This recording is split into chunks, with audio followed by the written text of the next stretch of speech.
thoughts in this last game that we didn't match up correctly and still need to be more disciplined in how we play to eliminate some of those plays. But I think in this game we'll be challenged because they have great size at receiver and they have vertical receivers and they will throw the ball down the field. So they did it last year, tried last year to throw several passes down the field against us, and I'm sure we're going to be challenged as much or more than we've been challenged all year in terms of the vertical passing game. Coach, there was a report from ESPN yesterday that a former North Carolina coach contacted Marcel Darius over the summer to be an advocate for a particular agent. As a coach, do you find that maybe even a little bit more disturbing as opposed to that coming from an agent? Well, first of all, I don't know anything about this. Secondly, it's, to me, water that's been under the bridge for several months now, and it's somewhere down in the Gulf of Mexico now. So I really don't have much care about talking about that. I have a tremendous amount of respect for the honesty, integrity, and professionalism of what we do as coaches, and if somebody does something to violate that, everybody can make their judgment as to what that is.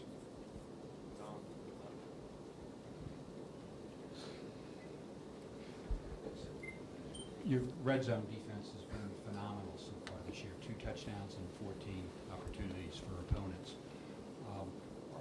Is part of you that's reaching for the high standards, though, disappointed that opponents have had those 14 opportunities? Well, I think that playing in the red zone is a really important part of being a good defensive team. But I think there's a combination of things that make you a good defensive team. Most of the time when you don't give up big plays and you play well in the red zone, you get pretty hard to score on. We've probably given up a few too many big plays. I don't know what the average number of opportunities for a team to be in the red zone at this point in the season would be. What have we played? 5 games. So if they've been down there 14 times, I wouldn't think that's too god-awful many, but I don't really know. And the key thing is when you get there, you got to play the next play. And our guys have competed very well down there, and you have to give them credit for the tenacity that they have. Would we rather play and never let a team get down there? Sure. But we were better in the red zone last year, and I think that contributed to our success, and it's something that we've emphasized this year with this team, and certainly something that has been good for us so far. But the turnovers in the red zone and the big plays are probably the things that we need to continue to work and improve on. And you say the Darius bit is water under the bridge, but still you've made a big issue out of the agent story. That is, yeah, the agents. But it's right. I'm not going to comment on coaches that do things that they have been accused of doing. I don't really know anything about this. I haven't thought about it. It's not important to me. I'm worried about South Carolina. So if you want to talk about that, we'll talk about that. But I'm not really going to talk about this anymore. John Blake is not a pimp. Is that South Carolina?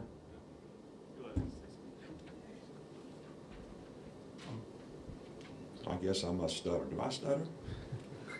I'm not very clear on how I articulate. Maybe I need to go back to West Virginia and get some more hillbilly slang, and maybe everybody can understand a little better.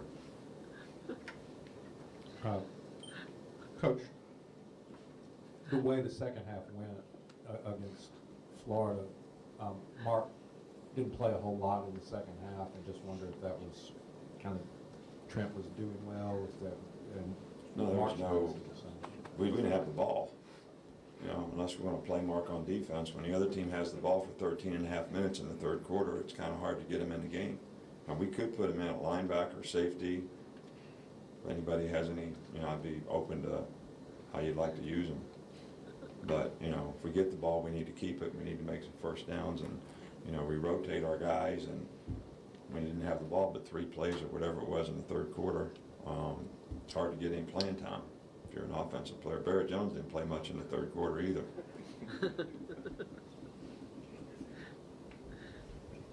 Obviously, Nico had that great play in the first quarter. I'm just wondering, what your opinion is of how he's handled, what's happened with his life and whatnot over the past several months. Nico's done a nice job. He continues to work and improve. He's got a good attitude. It's important to him. He prepares well for the games. We have a lot of competition at linebacker. We have a lot of different guys that contributed in the game. You know, Chris Jordan played a role, C.J. Mosley played a role, Nico played a role, Dante played a role. We had a lot of guys that played roles at that position, and I think the combination of those guys continuing to flourish in those roles will be important for us. But you know, Nico has done a good job for us all year, and I know that you know some of these things are personal struggles when you have some of the things that happened to him in terms of losing people that are close to you, but I think he's handled it very well. I know you say every time you play good teams, you learn a little bit more about your team. Do you guys, your coaching staff, have a handle on the identity of this team, or do you still need to see more? Well, you know, I really think our team is progressing, but each week you have a new challenge and you learn more about your team, like how are we going to respond this week.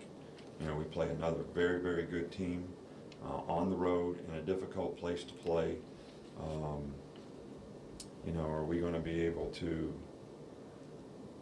challenge ourselves to continue to do the things we need to do to play at a high standard? We're going to be relieved about what we've accomplished to this point.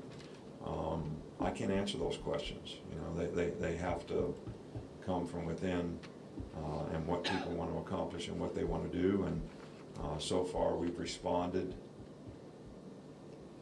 fairly well, but not consistently all the time. And I think that's something that we want to continue to work on.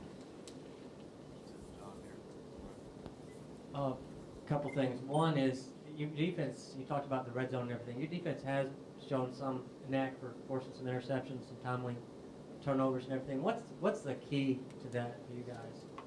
Well, I think execution, you know, is really important when you play any defense, anytime. But I think when the field shrinks and you play pass defense in the red zone, you don't have the vertical separation in the field like you have out when the ball's in the field. So everything gets condensed. The areas for the quarterback to throw gets condensed. You know, we've done a good job of executing so far down there. And the big thing is you stop the run so you make them pass. And that's the most important thing. Most really good teams in the red zone run the ball effectively. And if you can force them to throw, it's a little more difficult to throw it down there. You got more people in a lot less space, and we've done a pretty good job of executing what we do. We practiced it a lot, and our players have responded well to it. And completely unrelated, Mark Ingram obviously had a huge game in South Carolina. Did he do anything in that game that made you go, wow, the kind of performance he had? Well, I think that was one of, you know, Mark's best games last year. It was very difficult for us, game for us in terms of we had some success running the ball. He had success running the ball, but we didn't have balance in our offense, and it became sort of a running game for us, which, you know, I'm hopeful that we can continue to create balance in our offense. And Mark had an outstanding day, and I think that was a real key for us. You know, we scored a touchdown on defense last year and 13 points on offense, and we're going to probably need to be more productive than that this year.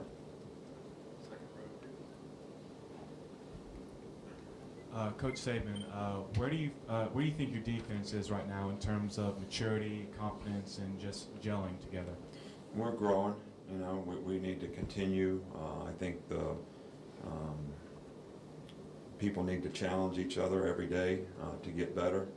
We need to have a little more maturity in how we prepare for games, how we practice, so that we can continue to get better.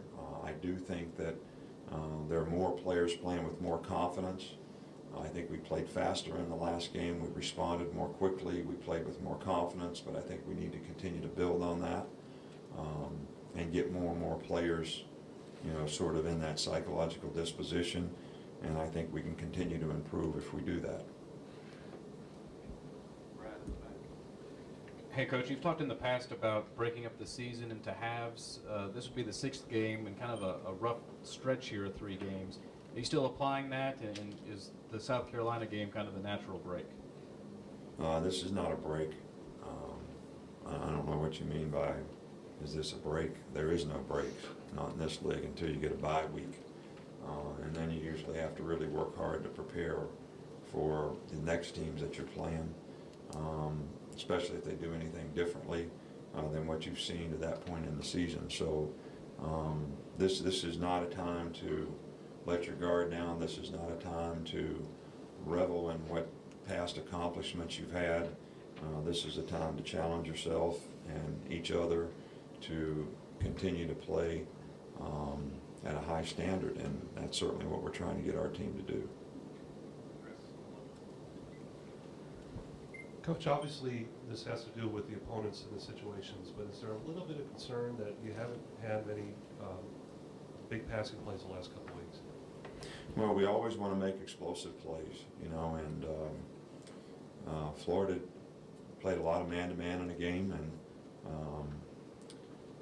we didn't separate well all the time, and when we did separate, we missed a couple throws. And we probably need to stretch the field vertically a little bit more and continue to try to make big plays down the field. We have some people who can do that, and I think that's, you know, something that's important. But when we tried a couple in the last game, they were covered. So we need to do a better job of separating. I think sometimes we get a little impatient, and you can't do that when people are playing close coverage. You know, you usually beat them not down the field, but at the line or out of the break. And you got to have a lot of patience and confidence to be able to do that. And I think our guys are playing with confidence, but sometimes I think when they get close coverage, they get a little impatient. Last one here, Eric.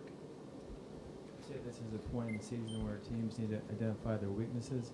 Is there one area in particular for y'all that you feel like y'all need to shore up on as far as offense, defense? Well, we have plenty, you know, and I think that, and they're not always sort of consistently identifiable. Some games we have thrown the ball extremely effectively on offense. In other games, you'd like to do it a little better. You know, defensively, we've given up far too many big plays, made lots of mental errors that we need to continue to clean up and play with consistency.